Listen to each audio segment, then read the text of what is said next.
Greetings, ladies and gentlemen. Welcome to Theatre of Dare's first show of its 30th season. Oh, there we are. Nice to see you, too. As I'm sure you've heard by now, our previous fall season had to be postponed to 2021. If the Earth still exists at that point, all bets are off right now. So, yes. But in a dramatic attempt to keep our audiences entertained and to save our actors' sanity and livers, we decided to adapt our season to the COVID situation. So now we have Theatre of Dare's first foray into live streaming with a reading of Mercury Radio Theatre's Dracula, based on the novel by Bram Stoker and originally written by Orson Welles and John Houseman. Our actors have been observing strict social distancing guidelines during the rehearsal process so that we can give this show to you nice and articulate and unmuffled. We also have a Christmas show in the works, if you're interested, a variety show style thing where the participants will come in individually and film segments. This will be stitched together into a whole big Christmas presentation. If that sounds like something you would like to get into, check out our Facebook page or our website, theatreofdareobx.com, for more details. Our spring season is still underway at the moment, but this virus is not showing any signs of stopping, and so that could very well change. Keep updated at our theatreofdareobx.com website or our Facebook site for any kind of changes to that schedule. We want our 30th season to be as entertaining and safe as possible. As you've noticed, tonight's show is free. Consider this our gift to you in these trying times. Don't worry about us, we'll be fine. However, since it is free, we cannot do our traditional 50-50 scholarship raffle like we normally do during shows. So if you happen to be out there with money in your pocket just itching to support community theater, you can click on the donate button at the bottom of the screen there and put that itching money where it can be the most use. Our young talent is still out there, still graduating, and still needing assistance as they go forth to further their careers. Or maybe you're the kind of person who wants to donate but wants something back for your efforts. Well, we have something in mind for you, too. Theatre of Dare is now selling merchandise. Yes, T-shirts and hoodies featuring our new 30th season logo. Simply go to our website and fill out the order form. They come in a variety of sizes and colors to suit your demanding fan tastes. And like I said, they also support the scholarship fund, so you can be helping out the kids and showing off your love for community theater all in one go. A special shout out to our sponsors, by the way, who have stayed with us during these trying times. There's far too many to list up here, but they will be listed in the credits at the end of the show. And if you're out there and you like what you see and you want to throw some money at us, well, Theatre of Dare is always taking on more sponsors. Simply go to the website theatreofdareobx.com and click on the support tab for more information. Yes, right about now, I suppose the scariest thing you've seen all night is me not shutting up. So why don't I get out of the way and you enjoy Theatre of Dare's reading of Dracula.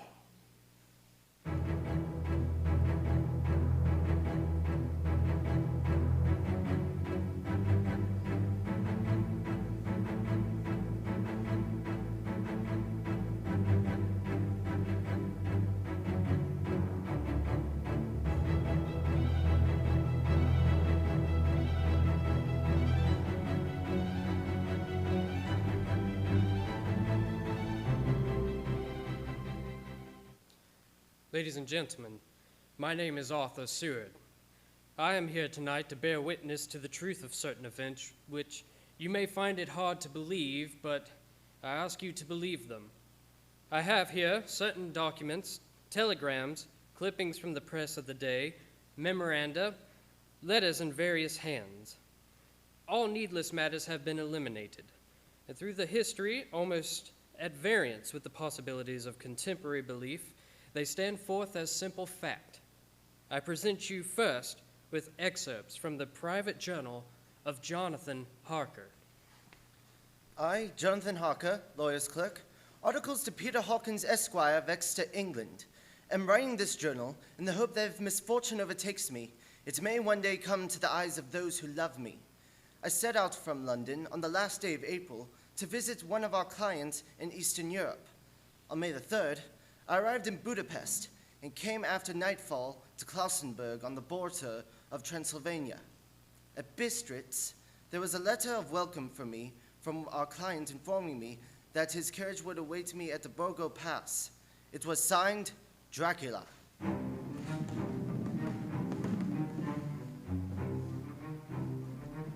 Bocavina! Coach for Bocavina! The road was rough, but still we seemed to fly over it with feverish haste. When it grew dark, there seemed to be some excitement among the passengers. They kept speaking to the driver and looking at me and urging him on with greater speed. The crazy coach rocks from its great leather springs. The mountains seemed to come nearer to us on either side. Coachman! Coachman! What is it? Where are we? You're nearing your destination, young hare. This is the Borgo Pass. There are black, rolling clouds overhead, and in the air, the heavy, oppressive sense of thunder. Now, we go through the pass. The young hare's not expected after all. You're early tonight, my friend. A caleche with 4 horses had drawn up behind us.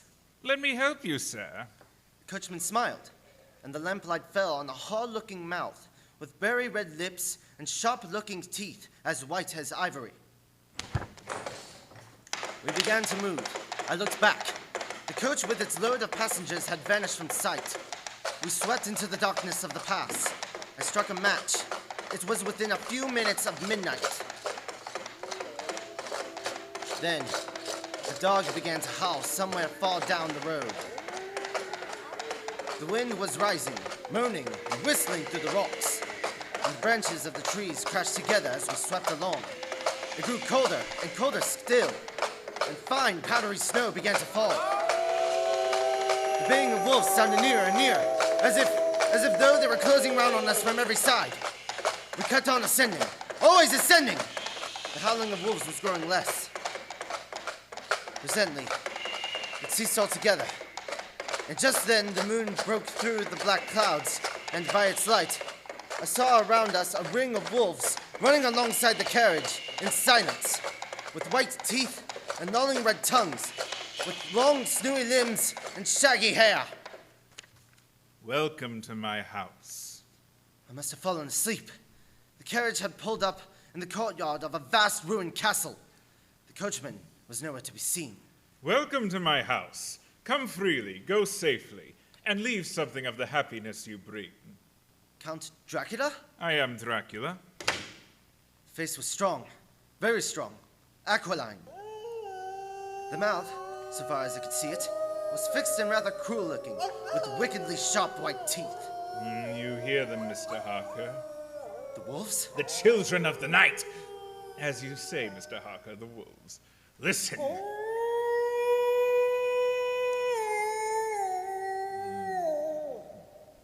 Come now. There are many things you must tell me tomorrow, of England and of the estate there you have purchased for me. Yes. The estate is called Carfax, I believe. Yes, that's so. But now I will detain you no longer. You will find your room in readiness, and I advise you not to leave it during the night.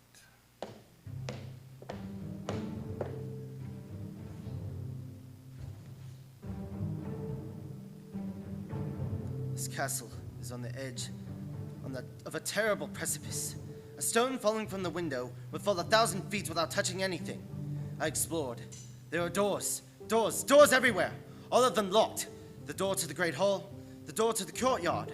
Every door in the castle is closed, bolted against me. Castle Dracula is a prison, and I am a prisoner. The next night, I could not sleep. So after a few hours, I got up, and lighting my candle, I placed my shaving mirror on the dressing table, and was just beginning to shave. You feel rested, Mr. Harker? I had not seen him, although the reflection of a glass covered the whole room behind me. I turned to the glass again. Count Dracula was close to me, and I could see him over my shoulder, but there was no reflection of him in the mirror. It was blank.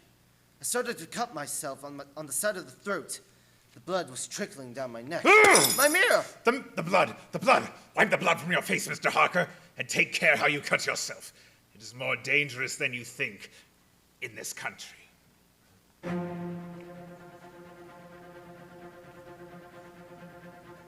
When I awoke, I found most of my things were gone.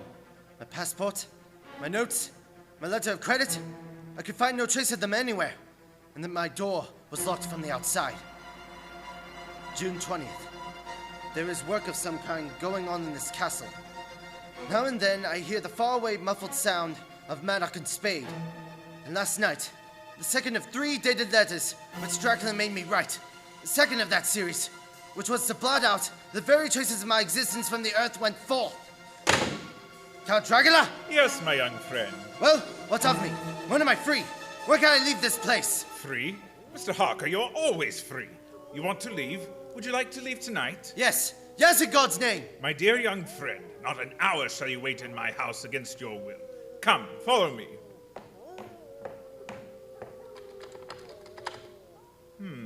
Your door seems to be bolted. How strange, your door is locked. In God's name, open it! As you will, Mr. Harker. You English have a proverb which is very close to my heart.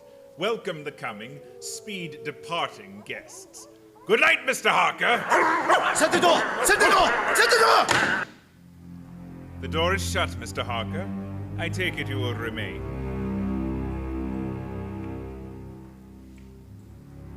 Morning, June the 30th. These may be the last words I ever write in this diary. God preserve my sanity! I've never seen Count Dracula by day. At sunrise, at the first cockcrow, he is gone. I don't understand these things. I only know that the wolves are baying, and that he is a man with hair on the palms of his hands, with sharp teeth and no blood in his face. He casts no shadow. He cannot be seen in the glass, and he moves like a bat across the sheer face of the castle walls. He eats no food and is mortally afraid of the crucifix. As I write this, I hear in the courtyard the rolling of heavy wheels and the cracking of whips. And there is in the passageway below a pound of heavy boxes being set down, boxes shaped like coffins, and I know what they hold. The boxes are filled with holy earth from the chapel beneath the castle, the last box being nailed down. And now I hear the heavy feet trampling again. The doors shut, and the chains rattle. In the courtyard, and down the rocky way, the roll of heavy wheels, the cracks of whips. Help! Help! Help! The wagons have gone. I'm alone in the castle! I'm alone in the castle! I'm alone in the castle! I'm alone! I'm alone! I'm alone!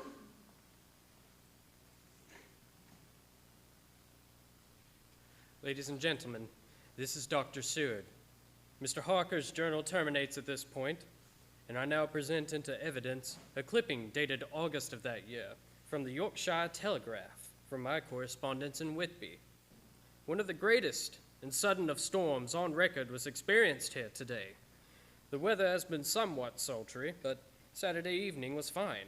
The band was playing, the piers were all crowded with holiday makers, and the winds went away entirely in the evening, and there was a dead calm. There were but few lights at sea. The only sail noticeable was a foreign schooner on a full canvas that was seemingly going westward. A little after midnight came a strange sound from over the sea, and high overhead the air began to carry a strange, faint, hollow booming. Then, without warning, the tempest broke, and there, with all sails set, was the foreign schooner, rushing with terrific speed towards the shore. A searchlight was turned on her, and there, lashed to the helm, was a corpse with a drooping head, which swayed horribly to and fro at each motion of the ship. A moment later, she crashed. Then, a strange thing was seen. At the very instant she touched, a huge dog sprang up on deck from below, and running forward, jumped from the bow onto the sand, and making straight up the east cliff towards the graveyard, and vanished into the night. The Coast Guard, going abroad at dawn, found the dead man fastened to a spoke of the wheel, and tightly clutched in one hand was a crucifix. The man must have been dead for quite 2 days. In the pocket of the dead man's coat was found a bottle, carefully corked containing a roll of paper. This proved to be an addendum to the ship's log. There was found on board only a small amount of cargo, and that of the most unusual nature. Apparently, the ship had carried nothing but earth, common earth, packed away in wooden boxes, shaped much like coffins.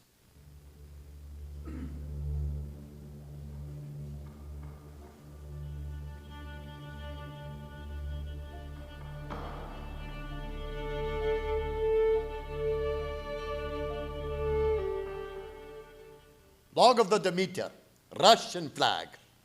Black Sea to Whitby, July 6th. Finished taking in cargo, a queer cargo. Boxes of earth. At noon, set sail. East wind, fresh crew, 4 hands, 2 mates, cook, and myself, captain. July 11th, enter Bosporus. At dark, passed through the Dardanelles. Mate reported in morning that one of the crew, Wyandon, is missing. Took Lobert watch 8 bells last night. He was relieved by Tiresian, who never came to his bunk. There was something about this ship. No, don't laugh, Captain. Oh? In a lane last night, a tall, thin man go up in the companionway, and along the deck forward they disappear. When I go to the bow, no one, and hatchways were all closed. July 22nd. Rough weather, last 3 days. All hands busy with sails, no time to be frightened. Past Gibraltar and through the Straits. All well. July 24th, last night, another hand was lost, disappeared. Like Talisian, he came off his watch at midnight and we never see him again. You take your watch now. No, I don't take watch alone no more. Nor will I. No more, double watch. Double watch. July 29th. Had single watch tonight as crew too tired to double. When morning come, Hey, Balaki, below. Balaki, where are the guns? Lucky gone, like the others. I call the others. the mate and I have agreed to go armed henceforth. July 30th, last night. We're nearing England, weather fine, all sails set. Captain! Captain, the men on watch are missing! More missing! Now, only self and mate and one hand left to work ship. August 3rd, 2 days of fog, not a sail sighted. At midnight, I went to relieve the man at the wheel, and when I got to it, I find no one there. It's here. I know it's now. I saw it, like a man, taller and thin, ghastly pale. It was in the bows and looking out. I gave it my knife, but the knife went right through it, empty as the air. What are you talking about? It's here, and I'll find it. It's in the hold. In one of those boxes of earth. I'll unscrew them one by one and see. And see! Ah, he's mad, stark raving mad. It's no use trying to stop him. He can't hurt those big boxes. They are invoiced as common earth. Ah! He's there! There! Down! Down in the hole! I know the secret now. The sea will save me from him. It's all that's left! It's all that's left! Ah! August 4th. I am all alone on my ship, and still the fog. I dare not go below. I dare not leave the helm. So here all night I stayed, and in the dimness of the night, I saw it. I saw him. God forgive me, but the mate was right to jump overboard. Better to die like a sailor in the blue water. But I am captain, and I must not leave my ship. I have tied my hands to the wheel. When my strength begins to fail, and along with them I shall tie that which it dare not touch, my crucifix. I am growing weaker, and tonight is coming on. God and the Blessed Virgin, help a poor, arrogant, ignorant, and fool trying to do his duty. No. No. Ah!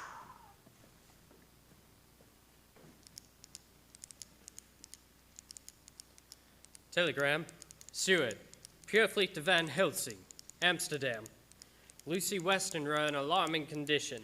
Cannot diagnose. Come at once. Seward.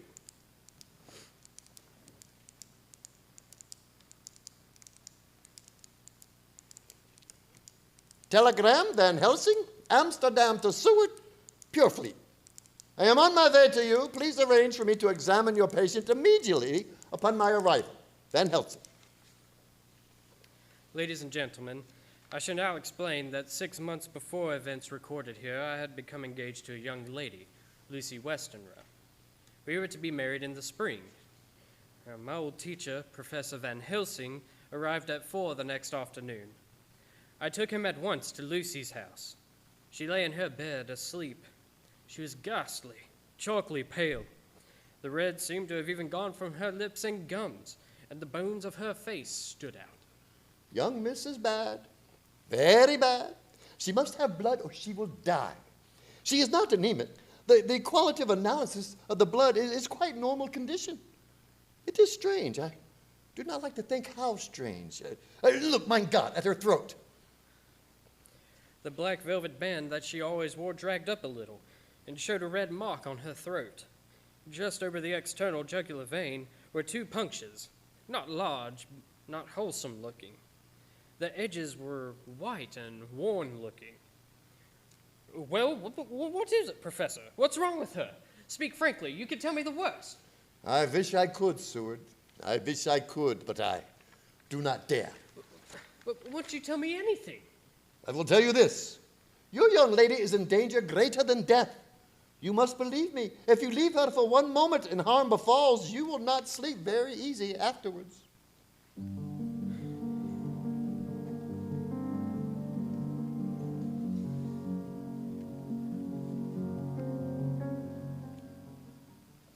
September 8th.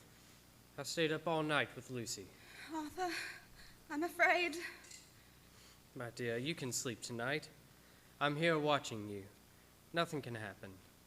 And I promise, at any sign of bad dreams, if I see anything, I'll wake you at once. You will? Will you really? Then I'll sleep.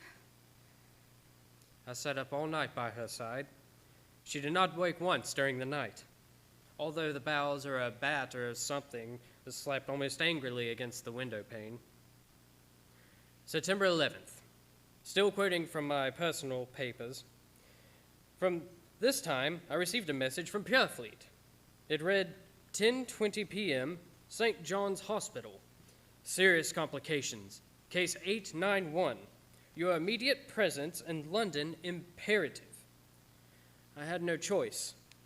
Sometime later, a paper was found among Lucy Westenra's belongings. I write this and leave it to be seen so that no one may get into any trouble from me. I went to bed as usual, taking care that the window was closed as Dr. Van Helsing had instructed. About 2 in the morning, I awakened. I went to the door, and I called out, Arthur! Arthur! There was no answer. Something's broken the window. I'm in the room, alone. I dare not go out. The house, it seems to be empty. The air full of specks, floating, circling in the draught from the window. The light burns blue, dim. What am I to do? Something very sweet and very bitter all around me, like I'm sinking into deep water. There's singing in my ears. You shall be flesh of my flesh, blood of my blood.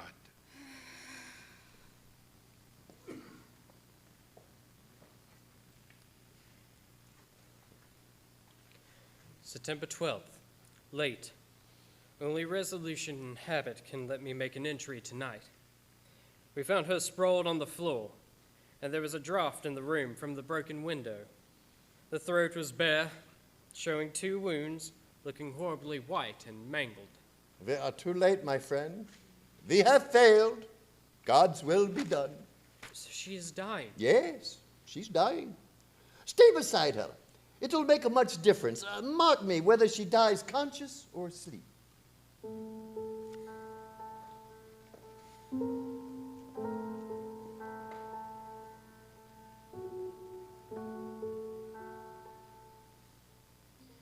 It was late in the afternoon before she opened her eyes. Arthur, oh, my love, I'm so glad you've come. I took her hand and knelt beside her. Her breath came and went like a tired, peaceful child, and then the light from the setting sun fell on her face, and then, insensibly, A strange change came over her. Her eyes grew suddenly dull and hard. Her breathing was heavy. Her mouth opened, and the pale gums drawn back made the teeth look large and sharp. Arthur, oh, my love, I'm so glad you've come. Kiss me. Bend down and kiss me. Run! Run for your life! Run for your living soul and hers! Lucy! Wait, she's dead. Poor girl. Lie in peace at last. Not Yeah. so. It is only the beginning. You wait and see.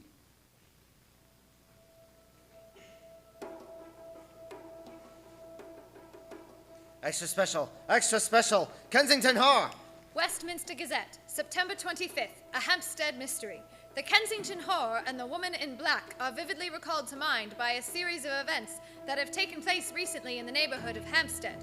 Several cases have occurred of young children straying from home or failing to return from playing on the heath. In all these cases, the children have given as their excuse that they have been with a beautiful lady who offered them chocolates. In each case, the child was found to be slightly torn or wounded at the throat.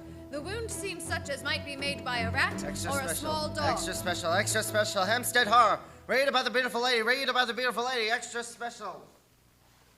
The Hampstead Horror. Another child injured by the beautiful lady. They have just received intelligence that another child, missed last night, was only discovered late in the morning, and it's the same tiny wound in the throat. Well, Seward, what do you think of that? You mean to tell me, my friend, you still have no suspicions as to what poor Lucy died of? Nervous prostration following on great loss or a waste of blood. And how was the blood lost or wasted, You are a clever man, my friend, and a good doctor, but you do not believe that there are things you cannot understand. You are wrong, Seward. Are you aware of all the mysteries of life and death? Can you tell me why in the pampas there are bats that come out at night and open the veins of cattle and horses and suck dry their veins?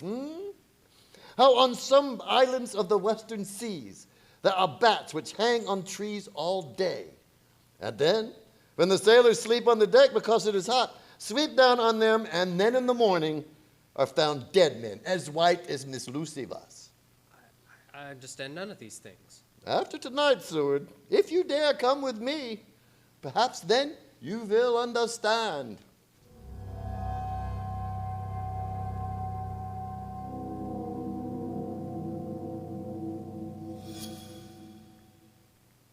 September 29th.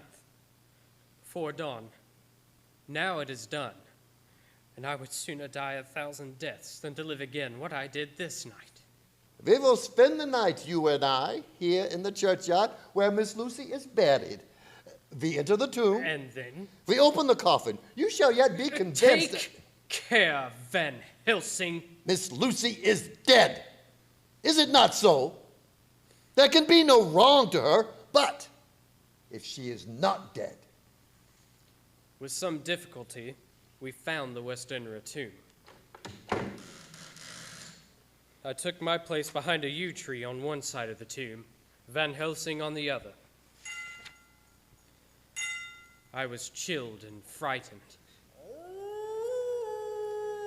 Suddenly, I saw something moving between two yew trees, a dim white figure which held something at its breast. The figure stopped. I could not see the face, for it was bent down over what I saw to be a fair-haired child. There is a sharp little cry, such as a child gives in sleep, or as a dog as it lies before the fire and dreams. Then the thing saw us. She grew back with an angry snarl. Her lovely blood-stained mouth grew to an open square. If ever a face meant death, I saw it in that moment. Then, suddenly, she turned and vanished into the direction of the tomb. The child is unharmed. We leave him in a safe place where the police find him. There's more to do. Come. Now we're in the tomb. There in the coffin the thing lay, like a nightmare of Lucy. The pointed teeth, the blood-stained mouth. Van Helsing never looked up. From his bag, he took out a book, his operating knife, a heavy hammer, and a round wooden stake, 2 or 3 inches thick, sharpened to a fine point, and hardened over a fire. Seward, the life of this unhappy woman has just begun. Then she becomes what you call the undead. There comes with the change the curse of immortality. She cannot die, but must go on age after age, adding new victims, because all that die from the preying of the undead become themselves undead and prey on others. So the circle goes on, ever widening, as of the ripples from a stone thrown into the water. But if this lady, this undead, be made to rest as true dead, then the soul of the poor lady whom we love should be free again. Well, tell me, what am I to do? Take the stake in your left hand, the hammer in your right. Yes. Place the point over the heart. Here? Then I begin the prayer of the dead. In God's name, strike. Are you ready? Now, Dominis Dea Piste.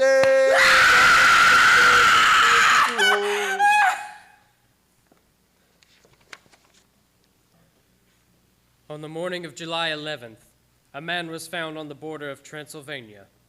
He talked wildly of wolves and boxes of earth and blood. He gave his name to be Jonathan Harker. In a hospital in Klausenburg, he improved sufficiently to make possible his removal to England. I'm still quoting from my own personal papers. But then, his condition remained so serious that he was committed for observation to a private ward at my hospital in Purefleet. Here he did so well that in 3 weeks he was completely recovered. It was during this time that his wife, Mina Harker, brought to the attention of Dr. Van Helsing and myself the journal that her husband had kept while the prisoner in the castle of a certain Count Dracula of Transylvania. I have before me the record of a meeting that took place in my study at Purefleet, transcribed by Mina Harker. October 1st. Meeting again, 10 after 8. Jonathan next to me, Dr. Seward afterwards, and Dr. Van Helsing at the head of the table. My friends, there are such things as vampires. Had I known at first what now I know, one so precious a life would have been spared for the many of us who love her. The vampire which is amongst us is himself so strong that he can direct the elements, the storm, the fog, the thunder. He can command all the meaner things, the moth, the bat, the owl, the fox, and the wolf. How then are we to begin our stride to destroy him? How shall we find his place? And having found it, how can we destroy? My friends, it is a terrible task that we undertake. To fail here is not mere life or death. If we fail, we become as him, foul things of the night. As him, what do you say? I answer for myself. Come near. I'm with you. The professor laid a small golden crucifix on the table. We took hands, and our solemn pact was made. Now, my friends, we too are not without strength. The vampire flourishes on the blood of the living. Without this, he cannot live. He throws no shadow. He makes no reflection in the mirror. He can transform himself to a wolf or a bat. He can come on moonlit rays as elemental dust. He can see in the dark. He can do all these things. Yet, he is not free. His power ceases at the coming of the day. Then, until night, he must remain in the shape in which he finds himself, and except in his coffin home, in those earth boxes, he cannot rest. When we confine him in the coffin, then, my friends, if we obey what we know, we will destroy him. At that moment, something slapped wildly against the window. Then, Did you hit it? I don't know. we looked out of the window. Against the black sky, you could see nothing. Data are now positioned. From the Count's Castle in Transylvania to Whitby came 50 boxes of earth. All of these, to our certain knowledge, were delivered to Carfax. Recently, 12 of those boxes have been removed. First step, ascertain whether all the rest are in the deserted house next door or whether any more have been removed. We must break each of these boxes and sterilize the earth with holy water, so he can no longer seek safety in it. And we must hurry. The events of the next few days are described in Jonathan Harker's journal. October 2nd, 5 a.m. Just returned from the empty house.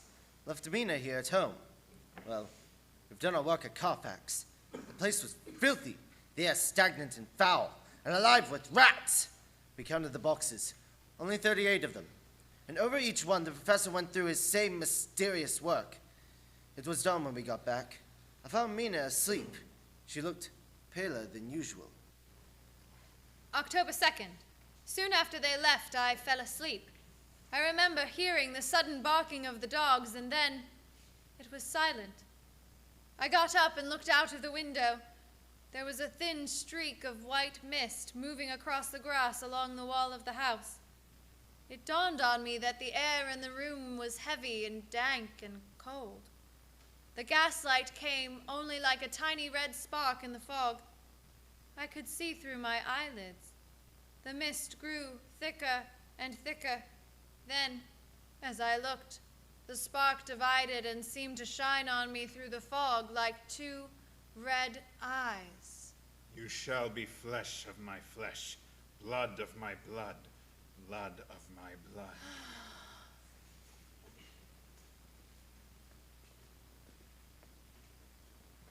October 2nd, 8 p.m. We are on the track. 12 boxes were delivered to an empty house at 337 Piccadilly. My dear friends, until the sun sets tonight, Dracula must retain whatever form he now has. We have this day to hunt out all his lairs and sterilize them. Then he will have no place he can move and hide. But we have only until sunset. The house in Piccadilly was empty. Like the one at Purfleet, the same sickening smell is in the air. On the table, we found a clothes brush, and a comb, and a basin, the latter containing dirty water, which was reddened as if with blood. The boxes are back here. 8, 9, 10, 11. Only 11. There's a 12th box somewhere. Gentlemen, it is after 6. The sun is setting. We've no time to lose. He will return at any moment. Opens the boxes. Quiet! Listen, here it is. It is he! The window!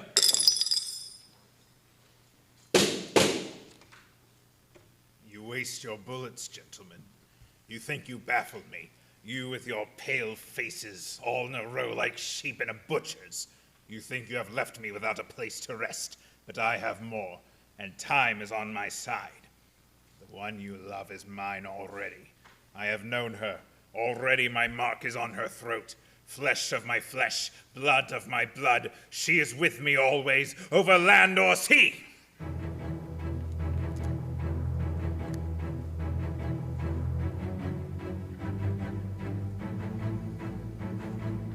October 4th, morning. Another meeting in the study at Purfleet.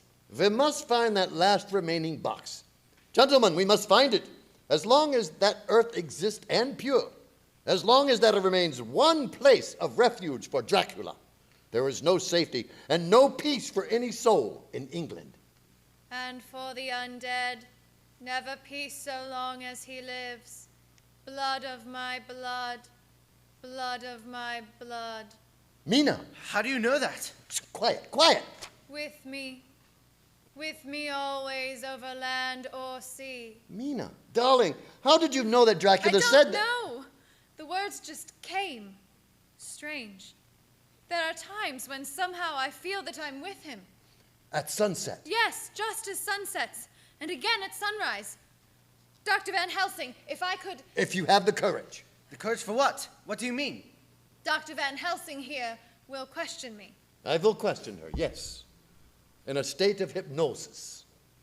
The one you love is already mine, he said. She is always with me over land or sea. Ah, Count Dracula. Perhaps she will betray you if she is really with you. This one we love. Who knows if she is really with you over land or sea?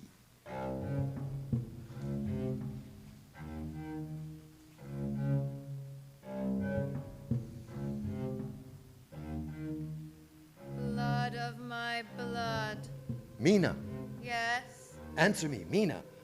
Are you with him? yes, I am with him. Where are you? I do not know. It is all dark. What do you hear? The lapping of water.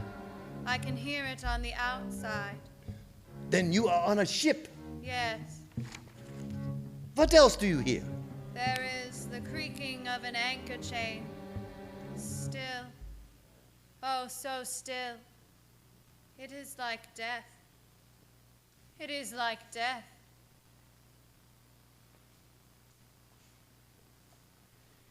Here's a report from the Matson Peabody, shipbrokers, dated October 5th.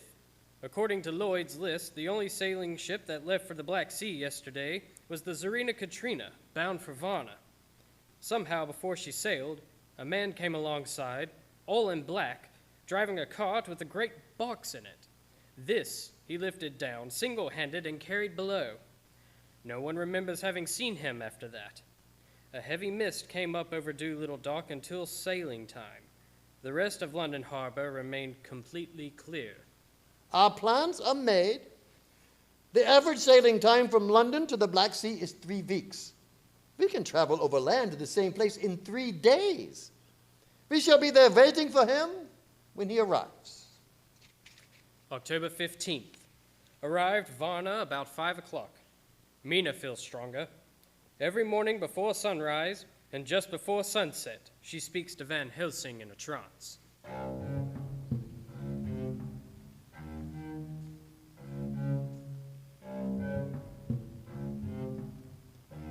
Are you with him, Mina? Tell me, are you with him? I am with him. What can you see? Nothing. All is dark. What can you hear? I can hear the waves lapping against the ship and the water rushing by. The wind is high.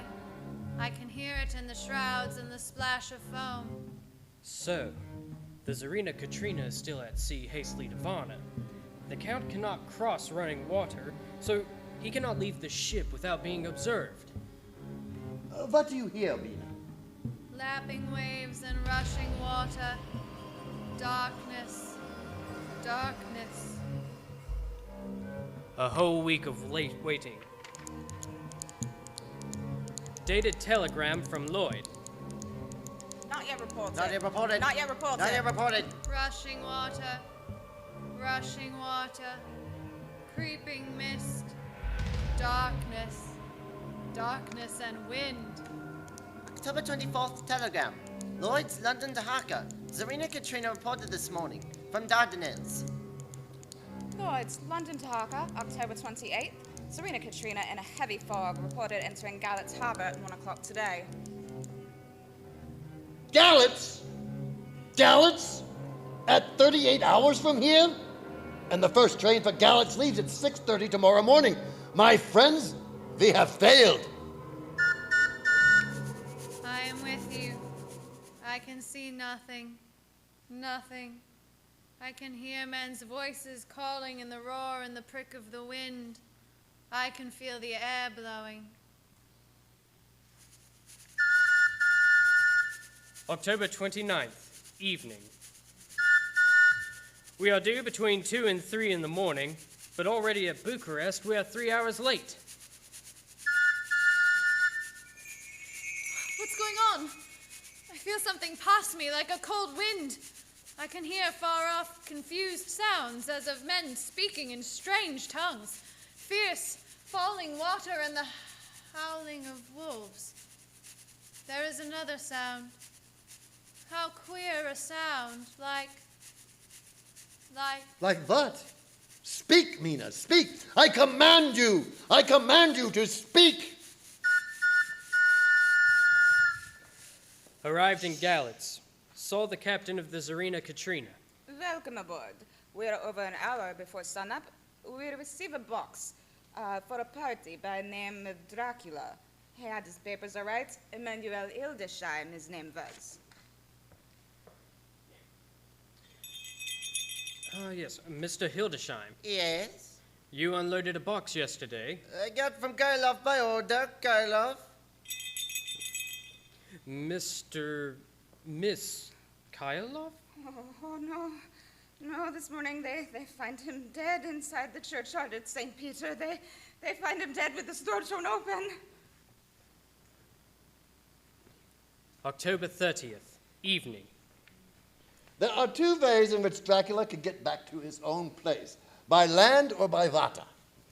We've examined the map and found the most likely river is the Sereth. You and I, Sarad, will chart a steam launch and follow him up the river. Van Helsing and Mina will take a train to Veresti, and from there... From there we shall go in the track where Harker went to Bistritz over to Borgo. If you have not caught him before, we shall be meeting Dracula there.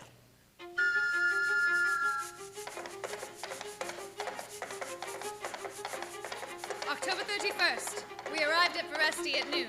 Van Helsing and I brought the carriage here. We start in an hour. Our enemy is still on the river. October 31st. We can earn good speed up the river at night. There's plenty of water, and the banks are wide apart. November 1st, evening. No news all day. We hear that a big boat went up the river before us, going at a more than usual speed. November 4th. All day driving. The country gets wilder as we go. By morning, we should reach the Borgo Pass. November the 4th. Evening. We have left the launch. We've got horses, and we follow on the track along the river. We are armed. Look, quick! There they are now, heading west. Through the dawn, we could see the Slovaks some miles before us, dashing along the river with our wagon. On it is a great box. Late in the afternoon, we leave the Borgo Pass. Van Helsing, look! Look! We could see a long way all around, far off beyond the white waste of snow like a black ribbon, curling between us and the river. Not far off came a group of men, mounted Slovaks, riding along. In the midst of them was a wagon that swept from side to side. On the wagon was a great box. Look! We see two horses following fast, coming up from the south. Seward and Harker. The Slovaks with their heavy wagons are losing ground. Now they must not be more than a mile behind. Now the wagon is quite closer. We can see the great box laying gravely. Now they are almost upon us. Now has happened a strange thing. The wagon smashed into a great rock buried in the snow, lost its front wheel, and turned over on its side, jammed against the stone. The horses tore loose from their traces and bolted, and the Slovaks scattered and vanished after them. Then silence. Silence like comes after ringing a bell. Look! His face! It is Dracula, sprawled out and stiff and twisted in the smear of his own unholy earth. The box, in falling, has emptied the dirt onto the snow. His face is old-looking. The skin is like paper. Dr. Seward, there is no time. Look at the sun. Sunset! In 1 minute, it is sunset, and he is forever lost to us. Have you the stake and wood and the hammer? Yes. Now, Seward, pray for us. Kneel down and pray. Harker, the stake of wood over his heart. Be not afraid, Harker. Do not look into his eyes. The hammer. Now, Harker, strike! Strike!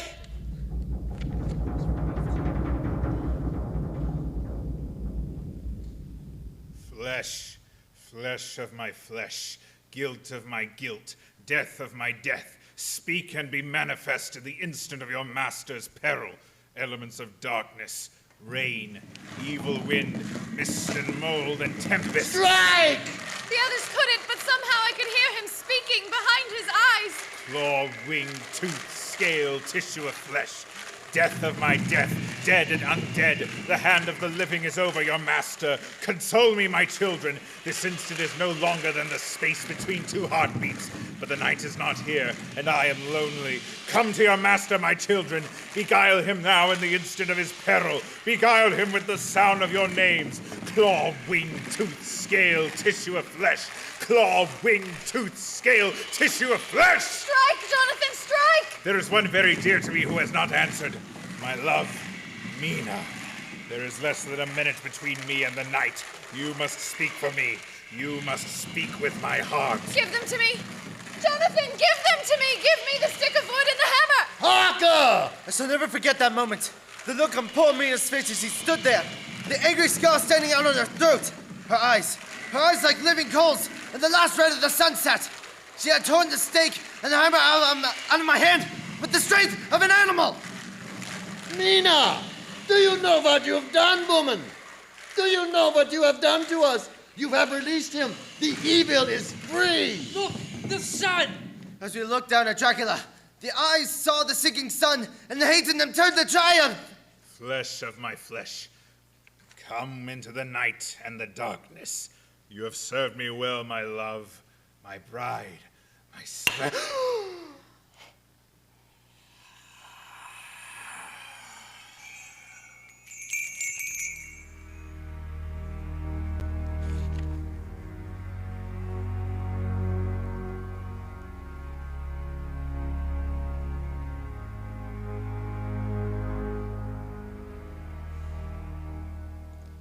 Ladies and gentlemen, all the evidence is now before you.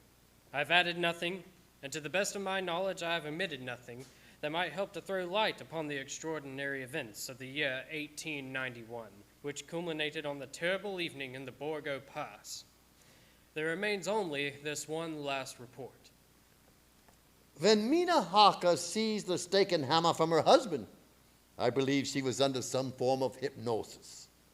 She herself remembers nothing, but whatever influence was at work on her, she must at the last moment have rejected it. For at the exact instant the sun disappeared, it was Mina Harker who drove the stake through the heart of the creature called Dracula. At that same instant, even as we looked, the wound on the side of her throat was no more. As for Dracula, before the screams of the creature had died from our ears, the whole body crumbled into dust and passed from our sight. In the final moment of the solution, there was a look on the face, a look of peace, such as I could never have imagined might ever have existed there.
To the Frankenstone.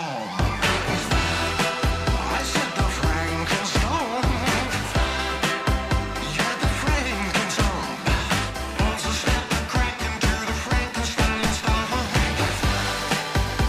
The Frankenstone. Oh, you stomping friends. You're the Frankenstone. Moving in a gold into the Frankenstein stone. Thank you very much. Support your local community theatre.